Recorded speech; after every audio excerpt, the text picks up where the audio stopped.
بلغ العلا بكماله كشف الدجى بجماله حسنت جميع خصاله صلوا عليه وآله نهيد جهام مثال محمد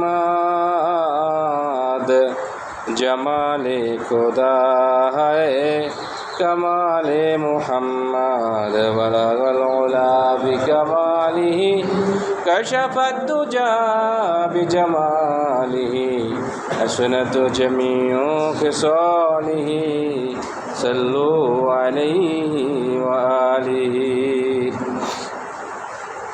মুআজ্জাজ মোহতারাম ওয়াজিবুল ইহতারাম সম্মানিত মুসল্লিয়ান কিরাম, মহান আল্লাহ রাব্বুল আলামিনের দরবারে শুকরিয়া যে মহান আল্লাহ রাব্বুল আলামিন আমাদেরকে পবিত্র রবিউল আউয়াল মাসের দ্বিতীয় জুমার নামাজ আদায় করার জন্য মসজিদে এসে বসার মতন তৌফিক আমাদেরকে দান করেছেন।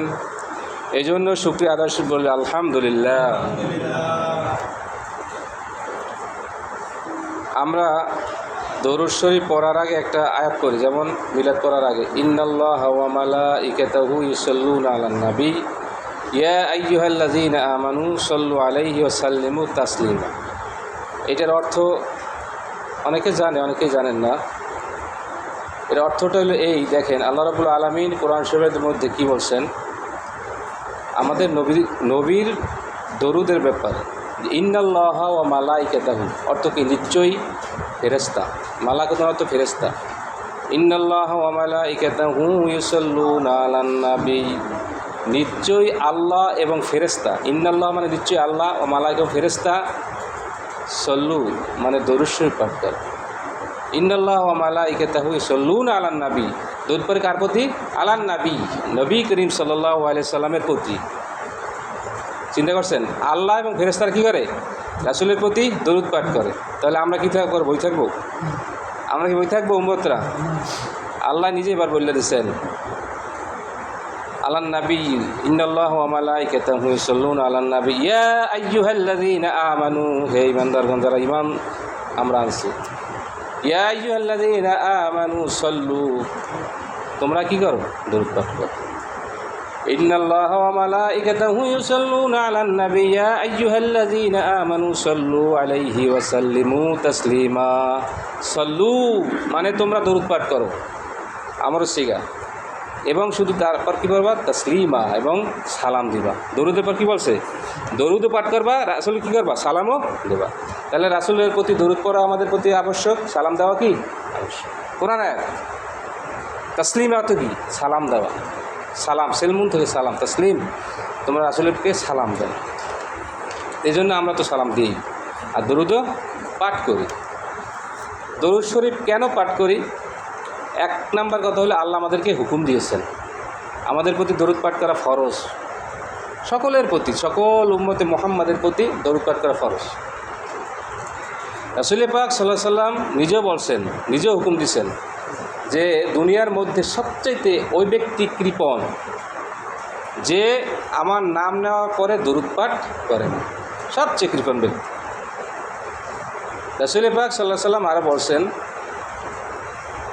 যে রাসূল পাক সাল্লাল্লাহু আলাইহি সাল্লামের প্রতি একবার যদি আমরা দরুদ শরীফ পাঠ করি তাহলে কী হবে? আমরা জানি সকলেই মোটামুটি কমপক্ষে 10টা নেকি আমাদের আমলনামা জমা হবে। সুবহানাল্লাহ, 10টা, কমপক্ষে 10টা নেকি।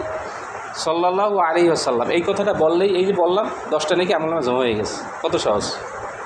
শুধু তাই নয়, বলা হয়েছে 10টা নেকির সাথে আল্লাহ রাব্বুল আলামিন 10টা গুনাহ মাফ করে দেবেন। সুবহানাল্লাহ। তাফসিরে আরও বলা হয়েছে শুধু গুনাহ মাফ করবেন না, বরঞ্চ আল্লাহ রাব্বুল আলামিন ওই ব্যক্তির 10টা মর্যাদা বৃদ্ধি করে দেবেন। সুবহানাল্লাহ, কত বড়!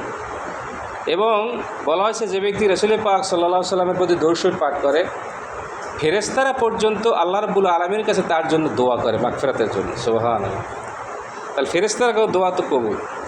এই জন্য দরুদ পাঠ করা প্রত্যেক মুমিনের জন্য বেশি বেশি দরুদ, যত বেশি দরুদ শরীফ পাঠ করবে আল্লাহ রাসূল তার তত শাফাত আগে পাবে এবং তার সাথে জান্নাতে যাবে, এবং দুনিয়ায় তার অনেক উপকার হবে। দুনিয়ায় আল্লাহ রাব্বুল আলামিন আমাদের তার জাযা দান করবেন। অনেক ঘটনা আছে, অনেক হাদিস, কোরআন হাদিসে আছে। রাসূল পাক সাল্লাল্লাহু আলাইহি ওয়াসাল্লাম নিজেও বলছেন এবং অনেক সময় দেখা গেছে অনেক মানুষ এই দরুদ শরীফ পাঠ করে কী হয়েছে, তাদের বিপদ আপদ, তাদের বিভিন্ন সময় উত্তীর্ণ সফলতা কামিয়ে হয়েছে, হাসিল হয়েছে। তো এই জন্য দরুদ শরীফ পাঠ করা এটা আমাদের জন্য, যেহেতু আল্লাহ নিজে দরুদ শরীফ পাঠ করেন, ফেরেশতারাও পাঠ করেন, আর আমাদেরকেও আল্লাহ রাব্বুল আলামিন এই দরুদ পাঠ করতে বলছেন। কাল কিয়ামতের ময়দানে আল্লাহ রাসূল সাল্লাল্লাহু আলাইহি সাল্লাম এই দরুদ পাঠকারী ব্যক্তিকে রাসূল পাক সাল্লাল্লাহু আলাইহি সাল্লাম সাথে নিয়ে রাখবেন, হাসরের মাঠে উঠাইবেন। এমনকি বলা হয়েছে যে যখন সূর্য থাকবে মাথার উপর মানুষের কিয়ামতের ময়দানে হাসরের মাঠে সূর্য মাথার উপর থাকবে, গরম, তখন তো টকবক করবে, ঠিক না? গরম থাকবে, প্রচণ্ড গরম, সূর্যের আলো, ওটা আমরা সহ্য করতে পারবো না। ঠিক তখন রাসূল পাক সাল্লাল্লাহু আলাইহি সাল্লামের সাথে ওই ব্যক্তি আরশের নিচে ছায়া পাবে। আর আল্লাহ রাসূলের সাথে থাকলে যেহেতু ওই সূর্য আল্লাহ রাসূলকে কষ্ট দেবে না, অতএব তার ওই বান্দাকে, ওই মুমিন, ওই উম্মতকেও কী করবে না, কষ্ট। মনে করেন দুনিয়া দেখেন, আপনি যদি এখানে বৃষ্টি পড়ে অথবা এই যে রোদ, আমার একটা ছাতা আছে, আপনি যদি আমার ছাতার নিচে থাকতেই পারেন, তাহলে ওই সূর্যটা কি আমারও যেমন নিচে লাগবে না আলো, আপনারও লাগবে না। বৃষ্টি থেকেও আপনি কিছুটা রেহাই পাবেন, আমিও কিছুটা রেহাই পাবো, ঠিক না? তো রাসূল পাক সাল্লাল্লাহু আলাইহি ওয়াসাল্লামের সাথে থাকলে ঠিক তেমনই বলা হয়েছে যে ওই ব্যক্তিকে ওই সময় সূর্যের আলো কষ্ট দিতে পারবে না।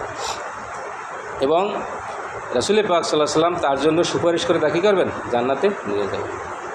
এই জন্য যত বেশি আমরা দরুদ পাঠ করবো, এটা আমাদেরই লাভ, এটা আমাদেরই উপকার। দেখা গেছে এই দরুদ শরীফ যারা বেশি পাঠ করছে ইতিপূর্বে, আপনারা জানেন আল্লাহ রাব্বুল আলামিন তাদেরকে বিপদ আপদ থেকে মুক্তি দিয়েছেন। একটু একটা ঘটনা বললেই বুঝতে পারবেন।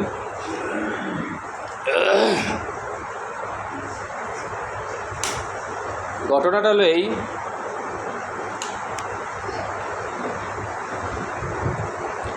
অনেক দিনের আগের ঘটনা। রফিকুল মাসনাবিতে বলা হয়েছে যে আল্লামা শিবলি রহমতুল্লাহ নাম শুনছেন, যারা ইসলামী বই পড়েন তারা জানবেন। আল্লামা শিবলি রহমতুল্লাহ একজন বড় ধরনের আল্লাহ লোক ছিলেন, তার অনেক কিতাব আছে। তো আল্লামা শিবলি রহমতুল্লাহ আলাই, তিনি তার জীবনীতে পাওয়া গেছে যে তিনি একবার হজ করতে গেছেন।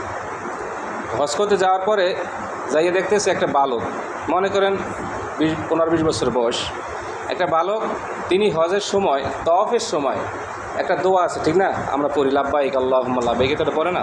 কিন্তু ওই বালকের তওয়াফের দোয়া না পড়ে কী করে, দরুদ শরীফ পাঠ করতেছে। মানে ওই বালকে কী করে, তওয়াফের সময় ওই দোয়াটা পড়ে না, পড়ে কি, খালি দরুদ শরীফ পাঠ করতেছে। এখন ওই আল্লামা শিবলি রহমতুল্লাহ আলাই দেখছে বিষয়টা, দেখে যেহেতু সে জ্ঞানী মানুষ তো, এবং তার জানার একটা আগ্রহ যাচ্ছে যে ও যে এই পড়তেছে, ও কি দোয়া জানে না জানে, শিখিয়ে দেবো অনেক, ঠিক। তো আল্লামা শিবলি রহমতুল্লাহ বাচ্চাকে যুবককে জিজ্ঞাসা করলেন যে তুমি কি দোয়া পারো না? হুজুর পারি। হুজুর আমি সব দোয়া পারি, আপনার যত দোয়া আছে, মসজিদে ঢোকার দোয়া বলেন, ভাত খাওয়ার দোয়া বলেন, সব দোয়া আমার জানা আছে, এই তওয়াফ করার দোয়া সব আমি জানি, কিন্তু আমি দরুদ শরীফ পাঠের যে ফজিলতটা পেয়েছি, যার কারণে আমি দরুদ শরীফ পাঠ, সবসময় দরুদ শরীফ পাঠ করি, প্রত্যেকটা কাজে আমি দরুদ শরীফ পাঠ করি। মানে দরুদ শরীফের ফজিলতটা যে উনি পেয়েছে, বাস্তবে একটা পেয়েছে, যার কারণে তার বিশ্বাস বেশ দৃঢ় হয়ে গেছে, এই কারণে সে দরুদ শরীফ ওই তওয়াফের সময় দরুদ শরীফ পাঠ করতেছে। কারণ আল্লামা শিবলি রহমতুল্লাহ আলার মনে কৌতূহল জাগলো, সে কী পাইছে এটা আমার জানতে হবে। তো তওয়াফ শেষে ওই বালককে ডাক দিয়ে জিজ্ঞাসা করলেন যে বালক, তুমি যে বললা দরুদ শরীফ পাইছো, ফজিলত পাইছো, সেটা কি আমাকে বলো। তখন ওই যুবক বললেন যে হুজুর, যেহেতু আপনি হুজুর আলেম মানুষ, আপনাকে বলতে পারি। তো বলা শুরু করলেন কি, যে আমি আমার বাবাকে নিয়ে একবার হজ করতে গেলাম। কেউ বলছেন যে হজ করতে ফিরে আসার পথে বাগদাদে আসছে, বাগদাদের একটা মরুভূমি প্রান্তরে আসার সময় আমার আব্বার অসুস্থ হয়ে পড়ছে, যে ঘোড়ায় নিয়ে আসতেছি ওই সময় আমার বাবা কি হয়েছে, অসুস্থ হয়েছে, জ্বর আসছে। পরে আমাদের কাফেলাকে বললাম আপনারা যান, আমরা পরে আসতেছি, আমার আব্বা সুস্থ হইল, কেন ঘোড়ার উপর বসতে পারে না।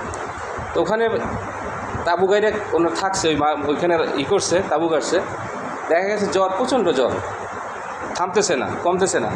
তো যুবক বলছে যে আমি বিভিন্ন জায়গায় খোঁজ করতে লাগলাম ডাক্তার পাওয়া যায় কিনা, কিন্তু এমন মরুভূমি, এমন এলাকা, জনমানব শূন্য, ডাক্তার সেসব পায় নাই, না পাওয়া নেই। এভাবে আস্তে আস্তে সন্ধ্যা হয়ে গেছে। সন্ধ্যার পরে ওই ভাবতেছে ওনার পিতার কাছে বসে কী করবে, কিন্তু ভাবতে ভাবতে দেখা গেছে ওই পিতা মারা গেছে। ওই বাবা কী করছেন, মারা গেছে। কিন্তু মারা যাওয়ার পরে দেখতেছে যে ওই তার পিতার চেহারাটা একটু বিকৃত হয়ে গেছে, খারাপ আকৃতি হয়ে গেছে। এখন টেনশন না যে আমার বাবা মারা গেল, হজ করে এলাম, কিন্তু আমার বাবার চেহারা খারাপ হয়ে গেছে, তার মানে আমার বাবা খারাপ ছিল, এটা মনে মনে সে ধারণা করতেছে। মানে চিন্তায় পড়ে গেছে, টেনশনে পড়ে গেছে। আর এখানে যে মারা গেছে, এখন আমি জানাজা দেবো কীভাবে, তাকে নেবো কোথায়, কী করব, মানুষ পাবো কোথায়, টেনশনে পড়ে গেছে। টেনশন করতে করতে কিতাবে লিখছে যে ওই যুবকটা ঘুমাই পড়ছে। এই কিতাবটা আছে এইটা। ঘুমাই পড়ার পরে এখন উনি স্বপ্ন দেখতেছে, ঘুমের মধ্যে স্বপ্ন দেখতেছে যে সুন্দর একজন ব্যক্তি, একজন আল্লাহ মানুষ ওনার কাছে আসছে। এসে কি করছে, ওই ব্যক্তি সুন্দর মানুষটা আসছে ওনার বাবার কাছে আসছে, এসে যুবকের কাছে আসছে এবং বলছে যে তুমি এখানে কি হয়েছে, সমস্যাটা কি? তখন যুবক বলছে যে আমার বাবার এই অবস্থা, মারা গেছে কিন্তু তার চেহারাও বিকৃত হয়ে গেছে, আমি এখন কী করব? চাদর উঠাইয়া ওই আল্লাহওয়ালা লোকটি কী করলেন, সুন্দর চেহারাওয়ালা লোকটি তার হাত দিয়া মুছাই দিচ্ছে। দেওয়ার সাথে সাথে দেখা গেছে চেহারা সুন্দর হয়ে গেছে। সুবহানাল্লাহ, মানে চেহারা একেবারে সুন্দর হয়ে গেছে। সুন্দর হয়ে যাওয়ার পরে এখন তো ওই আল্লাহর লোক চলে যাইবে, কিন্তু চলে যাওয়ানোর সময় ওই যুবক বলতেছে যে হুজুর, আপনি এত বড় একটা উপকার আমার করলেন, আপনি একটু আমাকে বলেন, আপনার মানে পাও ঝরাই ধরছি আমি স্বপ্নের মাধ্যমে। বলছে আপনি পরিচয়টা দেন আমাকে। তখন উনি বললেন যে আমি হইলাম তোমার বাবা। শোনো, তোমার বাবা, কিতাবে লেখা আছে, তোমার বাবা কমপক্ষে প্রত্যেক দিন আমার প্রতি সে খারাপ থাকলেও, মানে কিছু খারাপ করলেও সে দৈনিক সবসময়, ঈদের দিন নাই কোনো দিনে, সব সময় সে কমপক্ষে 300 বার সে আমার প্রতি দরুদ পাঠাইতো। সুবহানাল্লাহ। কিন্তু এখন আমি দেখলাম আজকের দিনে যখন দুরূদ শরীফ যখন পাঠ করা হয়, তখন একজন ফেরেশতা কিন্তু আমাদের সাথে আছে।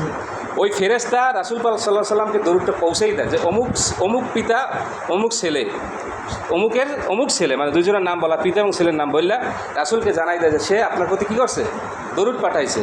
আজকে দেখলাম তোমার বাবার লিস্টিতে নাম ঠিকই আছে কিন্তু দরুদ নাই।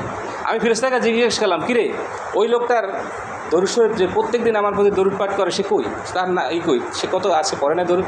ফেরেশতারা বললেন, হুজুর সে আজকে খুব বিপদে আছে এবং সে মারা গেছে এবং এই অবস্থা আছে। ঘটনা বললে তো ফেরেশতারা আবার তার কাছে, যার কারণে আমি আজকে তোমাকে সাহায্য করার জন্য ওই দরুদ পাঠ করছেন, এই মহব্বতে আমি তাকে সাহায্য করতে চলে আসলাম। সুবহানাল্লাহ। এই বললে সে সাথে সাথে হতাশ হয়ে গেছে। যুবক দেখে আসলে ঠিকই এর মধ্যে ফর্স হয়ে গেছে, কেউ নাই সাথে, ফর্স হয়ে গেছেন। ফর্স হয়ে যাওয়ার পরে দেখতেছে যে দূর থেকে খালি লোক আসতেছে। সুবহানাল্লাহ, দূর থেকে কী আসতেছে, লোক আসতেছে, জানাজা পড়ার জন্য কি লোক আসতেছে সবাই। এখন যখন কাছে লোক আসে, অনেক লোক হয়ে গেছে। লোক আসার পর এখন ও আশ্চর্য হয়ে গেছে যে একটা লোক আমি পাইলাম না কোথাও, তার কাছে এত লোক কোত্থেকে আসলো। তখন ওই ব্যক্তিরা বললেন যে আমরা আজকে যখন ঘুম থেকে সকালে উঠলাম ফজরের নামাজ পড়তে, তখন আমরা গায়েবী একটা আওয়াজ শুনতেছি যে কেউ যদি কারো গুনাহ মাফ করাইতে চাও, অমুক স্থানে একটা লাশ আছে, অমুক একটা জানাজা পড়ার জন্য তোমরা সবাই চলে যাও। সুবহানাল্লাহ, মানে গায়েব থেকে একটা আওয়াজ তারা শুনতে পাইতেছে। এই শুনে আমরা কী করলাম, সকলেই চলে আসলাম। আসলে সত্যি এখানে তো একটা লাশ আছে, তোমার বাবার জানাজা পড়ার জন্যই আমরা আসলাম। এবং সকলে কী করলেন, জানাজা পড়ে তারপর তার লাশটা কী করলেন, দাফন করলেন। বলেন সুবহানাল্লাহ। তো বিষয়টা দেখেন যে সে 300 বার কী করছে, প্রত্যেক দিন আর কিছু করুক আর না করুক সে দরুদ শরীফটা পাঠ করতো। এই কেতাবে লেখছে 300 বার সে দরুদ শরীফ পাঠ করতো। বিধায় আল্লাহ রাব্বুল আলামিন তার বিপদের সময় কী করছে, সেখান থেকে আসান দিছে। রাসূল পাক সাল্লাল্লাহু আলাইহি সাল্লাম রহমাতাল লিল আলামিন, তিনি হলেন বিশ্ববাসীর জন্য রহমত স্বরূপ। তিনি হলেন উম্মতের মুক্তির জন্য, মুক্তির দূত বলা হয়, ঠিক না? দূত মানে বাহক। তো মুক্তির দূত এবং উম্মতে মুহাম্মাদিকে জান্নাতে নেওয়ার জন্যই আল্লাহ রাসূল সাল্লাল্লাহু আলাইহি সাল্লামকে আল্লাহ রাব্বুল আলামিন পাঠিয়েছেন আমাদের কাছে। তার প্রতি আল্লাহ রাব্বুল আলামিন নিজেও কী করেন, দরুদ শরীফ পাঠ করেন, আমাদেরকে ফেরেশতারা পাঠ করেন, আমাদেরকেও কি হুকুম দিয়েছেন। নামাজের মধ্যে আমাদের দরুদ শরীফ পড়তে হয়, বিভিন্ন সময় আমাদের দরুদ শরীফ পড়তে হয়। এই যে দরুদ শরীফ পাঠ করি আমরা, এটা উপকার কাদের, আমাদের। এই জন্য আমরা যেমন সাল্লাল্লাহু আলাইহি ওয়াসাল্লাম সবচেয়ে ছোট, এই যে দরুদ এটা সবচেয়ে ছোট, এইটুকু বললেও দরুদ শরীফ পাঠের ফজিলত আমরা পেয়ে যাব। তো এই জন্য যত বেশি আমরা পারি কী করব, দরুদ শরীফ পাঠ করি। দরুদ শরীফ যত বেশি আমরা পাঠ করব, কালকে আমাদের তত জান্নাত আমাদের জন্য কী হবে, সহজ হয়ে যাবে। এই জন্য সব কাজের সাথে আল্লাহ রাব্বুল আলামিনের হুকুম পালন করার সাথে সাথে কী করবো, আমরা বেশি বেশি দরুদ শরীফের আমল করবেন। কেউ কেউ বলছেন যে জুমার দিন যদি কেউ 80 বার দরুদ শরীফ পাঠ করে, রাসূল পাক সাল্লাল্লাহু আলাইহি ওয়াসাল্লাম বলেন যে এই যে এখানে নূরাও আলা সিরাতিম ওয়ামান সাল্লা আলা ইয়াউমুল জুমাতি সামানিনা, অত 80, যে কেউ যদি আমার প্রতি 80 বার দরুদ শরীফ পাঠ করে তার 80 বছরের গুনাহ আল্লাহ রাব্বুল আলামিন মাফ করে দেন। সুবহানাল্লাহ। সগীরা গুনাহ আল্লাহ রাব্বুল আলামিন এমনিতেই মাফ করে দেন, 80 বছরের গুনাহ মাফ করে দেন 80 বার যদি কেউ পড়ে। এই জন্য দরুদ শরীফ আমরা এই যে রাসূল পাক সাল্লাল্লাহু আলাইহি ওয়াসাল্লাম যে নামটা নেওয়া হয় তখনই কিন্তু পড়তে হয়। রাসূল সাল্লাল্লাহু আলাইহি ওয়াসাল্লাম কি কিছু বলছেন? রাসূল পাক বলেন, রাসূল পাক সাল্লাল্লাহু আলাইহি ওয়াসাল্লাম, এটা বলতে হয় কিন্তু সকলেরই। এটা বলা আমাদের রাসূল সাল্লাল্লাহু আলাইহি ওয়াসাল্লাম বলছেন যে কৃপণ যদি না বলে সে হলো সবচেয়ে কৃপণ। এর চেয়ে কৃপণ আর দুনিয়া নাই, দুনিয়ার মধ্যে এর চেয়ে কৃপণ নাই। এক হলো এইটা, আর এক হলো সালামের জবাব যে না দেয়। অনেক সময় আছে দেখেন না, আমরা সালাম দিতে চাই না, সালাম দিলে অনেকে জবাব দিতে কষ্ট হয় মনে হয়। এই জন্য সালাম যে আগে দেবে সেই হলো উত্তম ব্যক্তি বলা হয়েছে। কোনো ব্যক্তির সাথে কোনো মুসলমান এক মুসলমানের মধ্যে 3 দিনের বেশি কী রাখা হারাম, রাগ রাখা হারাম। ওই দুইজনের মধ্যে যে ঝগড়া বিবাদ হয়েছে বা মনোমালিন্য হয়েছে তার মধ্যে যে আগে সালাম দেবে, রাসূল পাক সাল্লাল্লাহু আলাইহি ওয়াসাল্লাম বলেন ওই ব্যক্তি সবচেয়ে উত্তম ব্যক্তি। সুবহানাল্লাহ। ওই ব্যক্তির মধ্যে অহংকার নাই। যে আগে সালাম দেয় তার মধ্যে কি অহংকার থাকে? অহংকার থাকে না। যে আগে সালাম দেয় তার মধ্যে কী নাই? অহংকার নাই। যে সালাম পাইতে চায় তার মধ্যে অহংকার আছে, যে আমি এলাম নেতা মানুষ আমার তো সালাম দিবে, আমি এলাম হুজুর মানুষ আমার তো সালাম দিবে, এটা হবে না।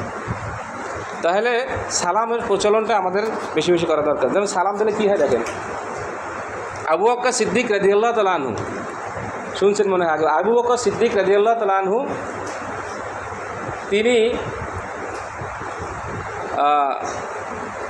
ওমর রাদিয়াল্লাহু তাআলা আনহু, আবু বকর সিদ্দিক এবং ওমরের মধ্যে বড় কে?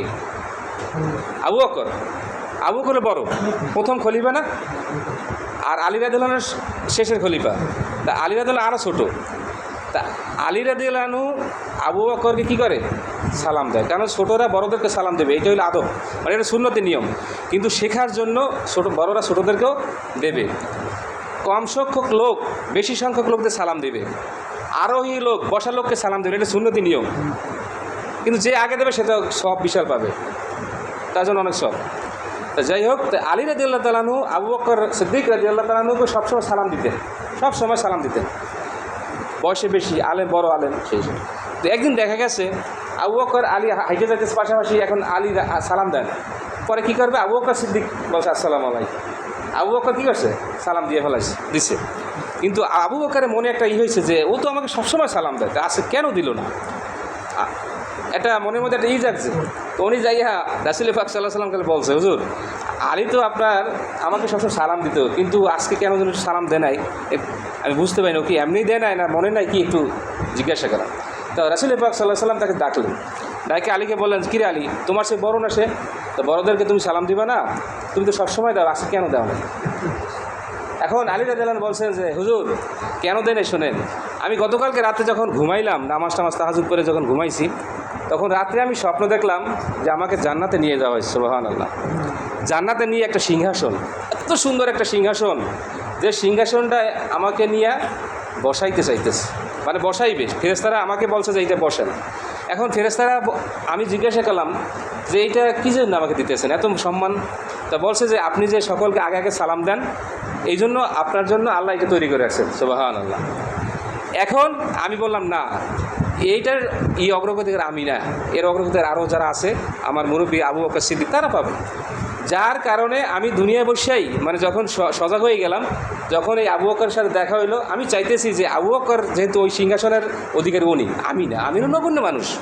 মানে এখানে অনেক শিক্ষণীয় বিষয় আছে যে আমি হলো নগণ্য মানুষ, এটার অধিকারী কে? আবু বকর সিদ্দিক। এই জন্য তাকে আমি সুযোগ করে দিলাম পাওয়ার জন্য। সুবহানাল্লাহ। একজনকে আরেকজনকে সুযোগ করে দিচ্ছেন। আর আমরা হইলে কী করলাম, একটা বিষয় নিয়ে আমরা আগে যেতে পাই, ঠিক না? এটা আমাদের এই ফেতরাত, যে ওই জিনিসটা যাতে আমি আগে পাই। কিন্তু না, মানুষকে উপকার করতে হয়, বিভিন্ন সময় তাদেরকে অনেক সুযোগ দিতে হয়।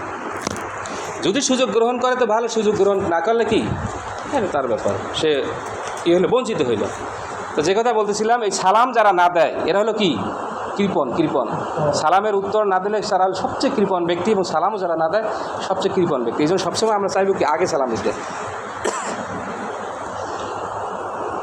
কৃপণ দুইটা বিষয়, দুইজন, একটা হলো কি সালাম যে না দেয় সে হলো কৃপণ, আরেকজন হলো কি রাসূল পাক সাল্লাল্লাহু আলাইহি ওয়াসাল্লামের নাম শুনলে পর যে দরুদ পাঠ না করে সে হলো কৃপণ। আল বাখিলু আদুউল্লাহ, এই কৃপণ ব্যক্তি হলো কি আল্লাহর শত্রু। কার শত্রু? আল্লাহর শত্রু। কৃপণ ব্যক্তি হলো আল্লাহর শত্রু সব বিষয়। যারা যেমন সমাজের মধ্যে বিভিন্ন সময় টাকা পয়সার ব্যাপারেও যারা কৃপণতা করে আছে না, নাম করা কৃপণ আছে অনেক সময়, দেখবেন আপনার নাম করা, নামই একেবারে নাম করা, সমাজে নাম উঠে যায় অমুক কৃপণ নাম উঠে যায় না, কারণ কি সে কৃপণ হয়তো করছে বিরাইতে নাম উঠছে। কারণ কি দেখা যায় তার অনেক কোটি কোটি টাকার সম্পদ, যখনই একটা মাদ্রাসা মসজিদে দান করতে চাওয়া হয় তখন সে দিতে চায় না, যে আমার এখন টাকা নাই, 10 টাকা দেয়, 5 টাকা দেয়, দিতে পারে অনেক টাকা দেয়, কয়টা 10 টাকা, কথার কথা। তখন সে ওই কৃপণ দেখছো ওই মুখ জায়গায় গেলাম মসজিদের জন্য চাইতে, এত কৃপণ বেড়া এখন কি এত কৃপণ দিতে 10 টাকা রায় দিল, অথচ দিতে পারতো কমপক্ষে 300-500 টাকা দিতে পারত। এই কৃপণ নাম উঠে গেল সে কৃপণ। এই ধরনের কৃপণ যারা আছে এরা হলো কি আল্লাহর বন্ধু, এই শত্রু। আল বাখিলু আদুউল্লাহ। তা আমাদের কৃপণতার মধ্যে যেন নাম না ওঠে, আমরা সবসময় রাসূল পাক সাল্লাল্লাহু আলাইহি ওয়াসাল্লামের প্রতি কী করবো?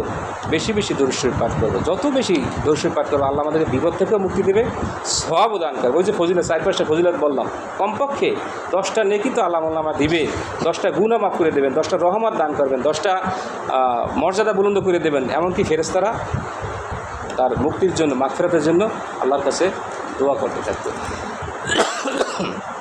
এই জন্য আমরা কী করবো? বেশি বেশি দরুদ পাঠ করবো। এটা আল্লাহ আমাদেরকে হুকুম দিয়েছেন।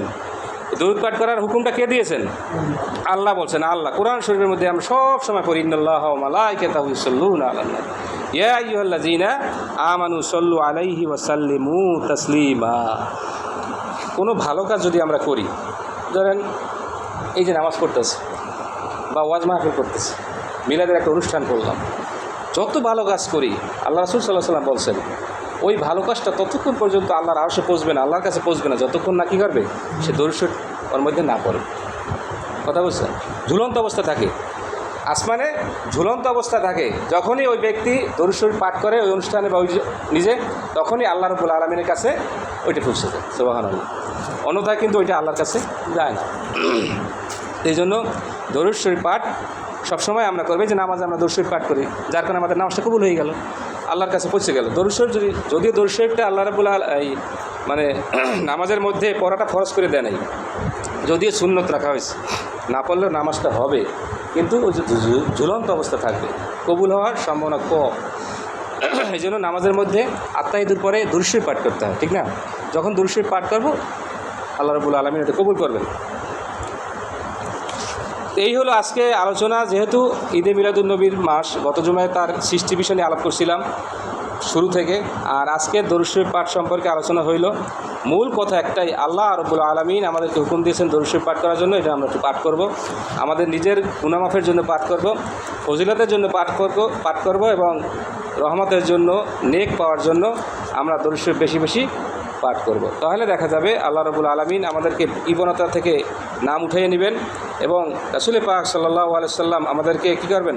জান্নাতে তাড়াতাড়ি নিয়ে নেবেন। এবং কবরের মধ্যেও বলা হয়েছে, যারা দরুদ শরীফ বেশি পাঠ করে কবরের মধ্যেও তাদেরকে কী হয় না? আযাব দেওয়া হয় না। যখন ফেরেশতারা এসে জিজ্ঞাসা করে ওমান নাবিয়ুকা বা ওমান হাযা রাজুল, যে তোমার নবী কে, এই ব্যক্তি কে, যে দরুদ শরীফ পাঠ করবে, দরুদ শরীফ তখন তাকে প্রতিহত করে, মানে ফেরেশতাকে বলবে কার কাছে কী জিজ্ঞাসা করতেছে? এই ব্যক্তি তো রাসূলকে রাসূলই মানছে এবং কে কি দুনিয়া বসে খালি দরুদ শরীফ পাঠ করছে, অতএব সে তার নবী তো রাসূলই, তার প্রতি দরুদ শরীফ পাঠ করছে, অতএব তার উত্তর দেওয়ার তো প্রয়োজনই নেই। তখন ফেরেশতারা বলে ঠিক আছে, উত্তর দেওয়ার দরকার নেই, উত্তর নেবেন। এইভাবে বলা হয়েছে যারা যত আল্লাহর জিকির বেশি করবে, দরুদ শরীফ বেশি পাঠ করবে, ইসলামের সমস্ত পালন করবে, তাদের ওই প্রশ্নের উত্তরও দেওয়া লাগবে, ওটা ওরাই দিয়ে দেবে, ওদের পক্ষ থেকেই দিয়ে দেবে। অনেক সময় বলে না যে আমার পক্ষ থেকে তোর মায়ের সালাম জানাইস, কয় না আমার পক্ষ থেকে তোমার ভাইকে একটু সালাম জানাই, আমার পক্ষ থেকে অমুককে সালাম, একটা মাধ্যমে কিন্তু যায়, আমি কিন্তু সরাসরি তাকে দিলাম না, যাইয়ে দিল, ঠিক ওরা মাধ্যম হইয়া ওরা উত্তর দিয়ে দেবে, যে এর পক্ষ থেকে আমরা উত্তর দিয়ে দিলাম, যাও ফেরেশতাদেরকে বলতে। এই জন্য আমরা বেশি বেশি কী করবো? দরুদ শরীফ পাঠ করবো। কোরআনে আয়াতে এখানে কী লাগছে খুতবার শেষে, নিশ্চয়ই মহান আল্লাহ মুমিনের প্রতি খুব অনুগ্রহ প্রদর্শন করেন।